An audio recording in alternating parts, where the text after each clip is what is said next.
Yes, we don't let that put us off.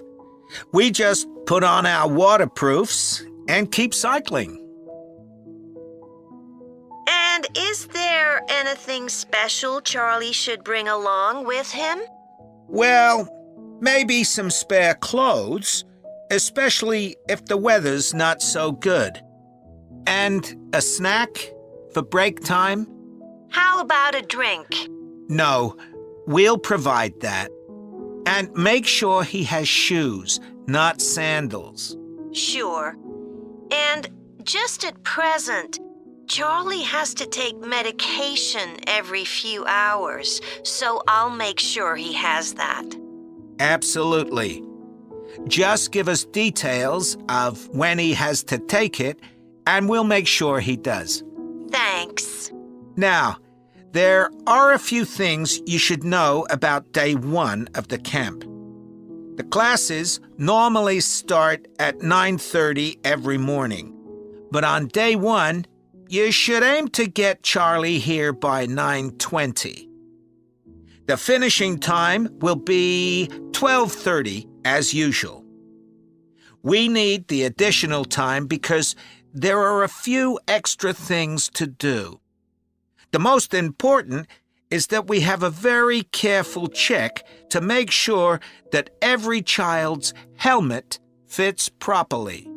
If it doesn't fit, we'll try to adjust it, or we'll find him another one. But he must wear it all the time he's on the bike. Of course.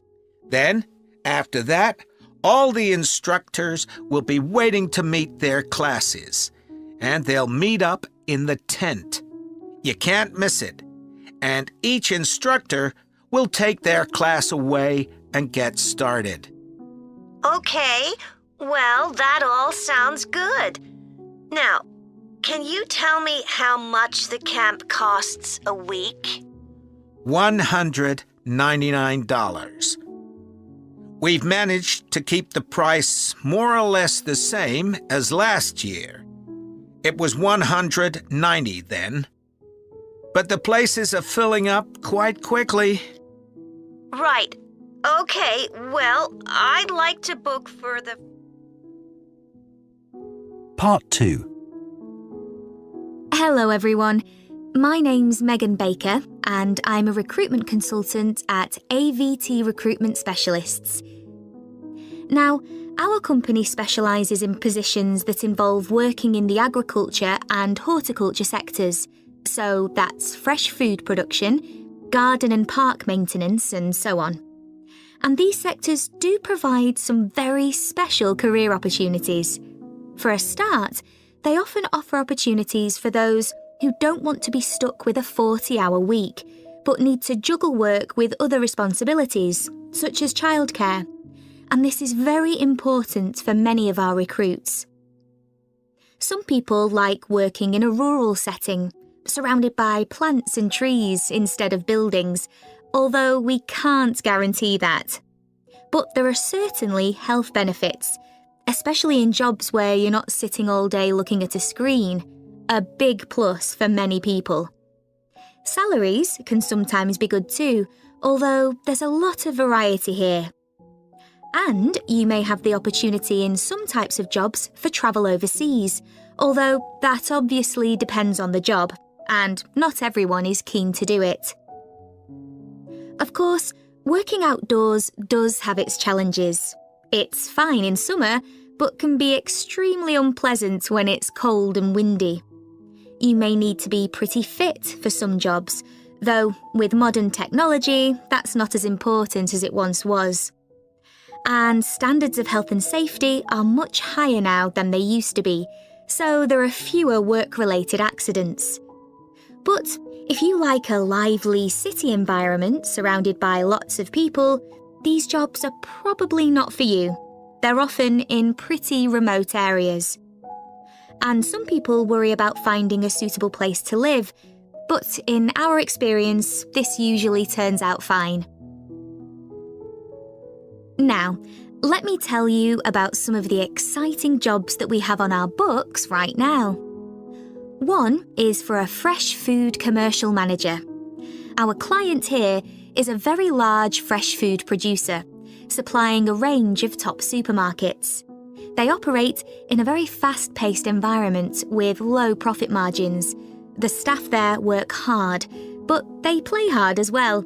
So if you've a sociable personality, this may be for you. We have an exciting post as an agronomist, advising farmers on issues such as crop nutrition, protection against pests, and the latest legislation on farming and agricultural practices. There are good opportunities for the right person to quickly make their way up the career ladder, but a deep knowledge of the agricultural sector is expected of applicants. A leading supermarket is looking for a fresh produce buyer who is available for a 12-month maternity cover contract. You need to have experience in administration, planning and buying in the fresh produce industry, and in return will receive a very competitive salary. We have also received a request for a sales manager for a chain of garden centres. You will be visiting centres in the region to ensure their high levels of customer service are maintained. This post is only suitable for someone who is prepared to live in the region. There is also a vacancy for a tree technician to carry out tree cutting, forestry and conservation work. Candidates must have a clean driving licence and have training in safety procedures. A year's experience would be preferred, but the company might be prepared to consider someone who has just completed an appropriate training course. Finally, we have a position for a farm worker. This will involve a wide range of farm duties, including crop sowing and harvesting, machine maintenance, and animal care. Perks of the job include the possibility of renting a small cottage on the estate and the chance to earn a competitive salary. A driving licence and tractor driving experience are essential. Part 3. OK, Rosie, shall we try to get some ideas together for our presentation on diet and obesity? Sure.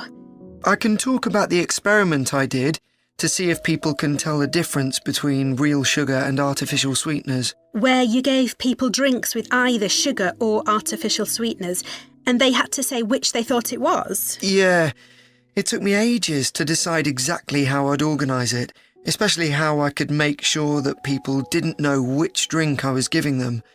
It was hard to keep track of it all, especially as I had so many people doing it. I had to make sure I kept a proper record of what each person had had. So, could most people tell the difference? Yeah, I hadn't thought that they would be able to, but most people could. Then there's that experiment I did, measuring the fat content of nuts, to see if the nutritional information given on the packet was accurate. The one where you ground up the nuts and mixed them with a chemical to absorb the fat? Yes. My results were a bit problematic. The fat content for that type of nut seemed much lower than it said on the package. But I reckon the package information was right. I think I should probably have ground up the nuts more than I did. It's possible that the scales for weighing the fat weren't accurate enough too. I'd really like to try the experiment again sometime. So what can we say about helping people to lose weight? There's a lot we could say about what restaurants could do to reduce obesity. I read that the items at the start of a menu and the items at the end of a menu are much more likely to be chosen than the items in the middle. So, if you put the low-calorie items at the beginning and end of the menu, people will probably go for the food with fewer calories without even realising what they're doing. I think food manufacturers could do more to encourage healthy eating. How? Well, when manufacturers put calorie counts of a food on the label, they're sometimes really confusing, and I suspect they do it on purpose, because food that's high in calories tastes better, and so they'll sell more. Yeah, so if you look at the amount of calories in a pizza, they'll give you the calories per quarter pizza, and you think, oh, that's not too bad. But who's going to eat a quarter pizza? Exactly. I suppose another approach to this problem is to get people to exercise more. Right. In England, the current guidelines offer at least 30 minutes of brisk walking 5 days a week. Now, when you ask them, about 40% of men and 30% of women say they do this. But when you objectively measure the amount of walking they do with motion sensors, you find that only 6% of men and 4% of women do the recommended amount of exercise. So you can see why obesity is growing. So how can people be encouraged to take more exercise? Well, for example, think of the location of stairs in a train station. If people reach the stairs before they reach the escalator when they're leaving the station, they're more likely to take the stairs. And if you increase the width of the stairs, you'll get more people using them at the same time. It's an unconscious process and influenced by minor modifications in their environment. Right. And it might not be a big change, but if it happens every day, it all adds up. Yes, but actually, I'm not sure if we should be talking about exercise in our presentation. Well, we've done quite a bit of reading about it. I know, but it's going to mean we have a very wide focus. And our tutor did say that we need to focus on causes and solutions in terms of nutrition. Oh, I suppose so. And we've got plenty of information about that. OK, well, that will be simpler. So, what shall we do now? We've still got half an hour before our next lecture. Let's think about what we're going to include and what will go where. Then we can decide what slides we need. OK, fine. Part 4. Good morning, everyone. So today we're going to look at an important creative activity, and that's hand knitting. Ancient knitted garments have been found in many different countries, showing that knitting is a global activity with a long history. When someone says the word knitting, we might well picture an elderly person, a grandmother perhaps, sitting by the fire knitting garments for themselves or other members of the family. It's a homely image, but one that may lead you to feel that knitting is an activity of the past. And indeed, during the previous decade, it was one of the skills that was predicted to vanish from everyday life. For although humans have sewn and knitted their own clothing for a very long time, many of these craft-based skills went into decline when industrial machines took over, mainly because they were no longer passed down from one generation to another. However, that's all changing, and interest in knitting classes in many countries is actually rising, as more and more people are seeking formal instruction in the skill. With that trend, we're also seeing an increase in the sales figures for knitting equipment. So, why do people want to be taught to knit at a time when a machine can readily do the job for them?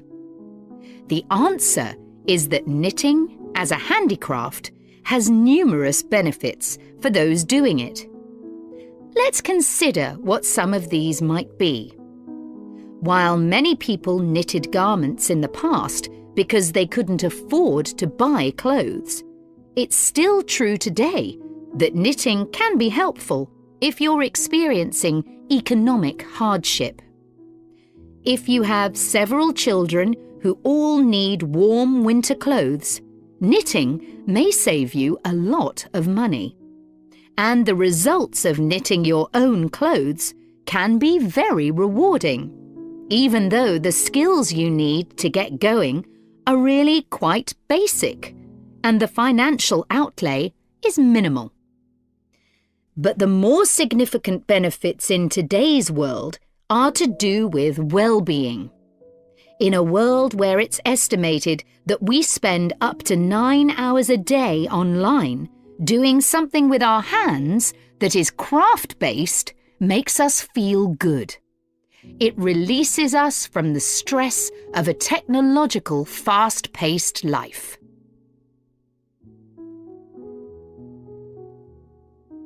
Now, let's look back a bit to early knitting activities. In fact, no one really knows when knitting first began. But archaeological remains have disclosed plenty of information for us to think about. One of the interesting things about knitting is that the earliest pieces of clothing that have been found suggest that most of the items produced were round rather than flat. Discoveries from the 3rd and 4th centuries in Egypt show that things like socks and gloves that were needed to keep hands and feet warm were knitted in one piece using 4 or 5 needles. That's very different from most knitting patterns today, which only require 2. What's more, the very first needles people used were hand-carved out of wood and other natural materials, like bone, whereas today's needles are largely made of steel or plastic and make that characteristic clicking sound when someone's using them. Ancient people knitted using yarns made from linen, hemp, cotton, and wool, and these were often very rough on the skin. The spinning wheel, which allowed people to make finer yarns and produce much greater quantities of them, led to the dominance of wool in the knitting industry, often favoured for its warmth. Another interesting fact about knitting is that because it was practiced in so many parts of the world, for so many purposes, regional differences in style developed. This visual identity has allowed researchers to match bits of knitted clothing that have been unearthed over time to the region from which the wearer came, or the job that he or she did. As I've mentioned, knitting offered people from poor communities a way of making extra money while doing other tasks. For many centuries, it seems, men, women, and children took every opportunity to knit, for example, while watching over sheep, walking to market, or riding in boats. So, let's move on